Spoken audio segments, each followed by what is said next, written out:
Good morning. I've been a little while since talking to you last. I've been working with some other things, but I'm getting back to it now. So this next message, after the first being kind of a meet and greet intro, the second one is my whole mission. What has God called? What do I believe God has called me to do in this message?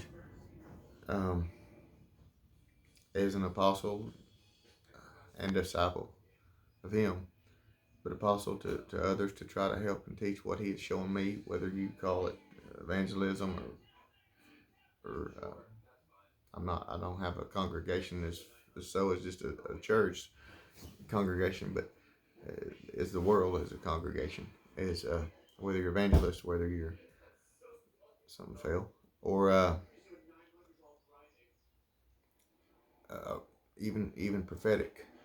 As I was talking to a good preacher friend of mine this morning, who I've known my whole life and looked up to, he was telling me that there's, and I was just kind of miswording it, where I said I thought prophets were a thing of the past, that we're in a time of being revealed through revelation. I think that we're seeing the prophets' visions come to life in our times, our life, and going forward, which is coming near, I think, to the end to tribulation. But my God is calling me to, and I this is a hard thing to kind of explain or feel like it's not prideful, but to travel to churches, travel the land, to spread my word on here, to reach many, but to look for false teachings, false prophets or teachers, and to discern the spirit in people and in their message. Just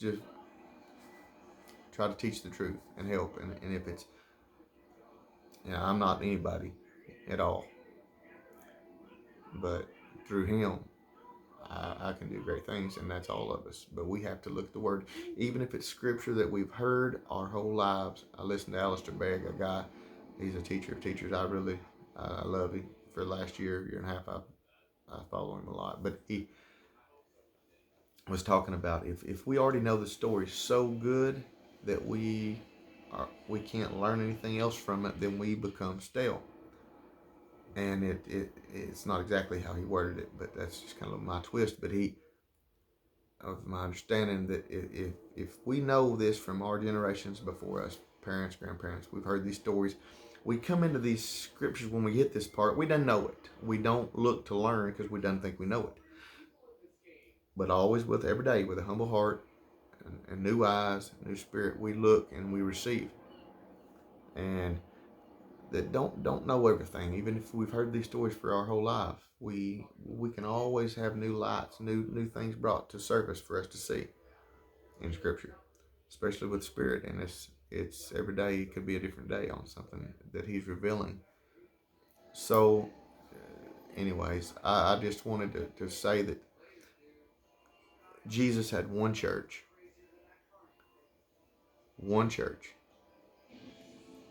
and there was a church that claimed to be the first, but they changed a little on some things through history, through years, through man. Man has looked at the garden, everything. Man will mess it up if there's a way, with good help from Satan. So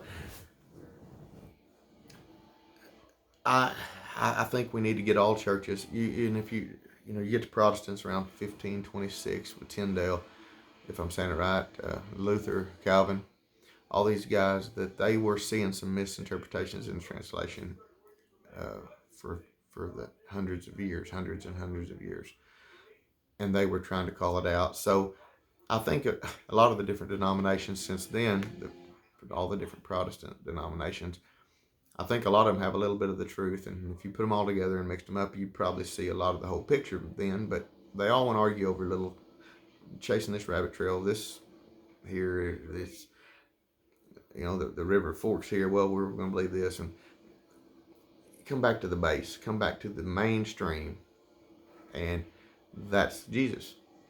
No matter what you call yourself, whether you're Catholic, whether you're Protestant, the main river it flows from the throne, and it's a spirit. If you believe in the heart of the gospel, you can't go wrong. Every church ought to agree with this. And I can done tell I'm not gonna be welcomed in after they hear a lot of my message because they're Baptist and they've got an organization or they're Pentecost or they're whatever. Everybody needs to go back and read the Bible a little closer if they want to hold and keep these segregated amongst ourselves as a church. We're dividing ourselves. We're weaker. We are all Christians. Support all Christians. Build one another up. Amen. And that's it for today. Thank you. Love y'all.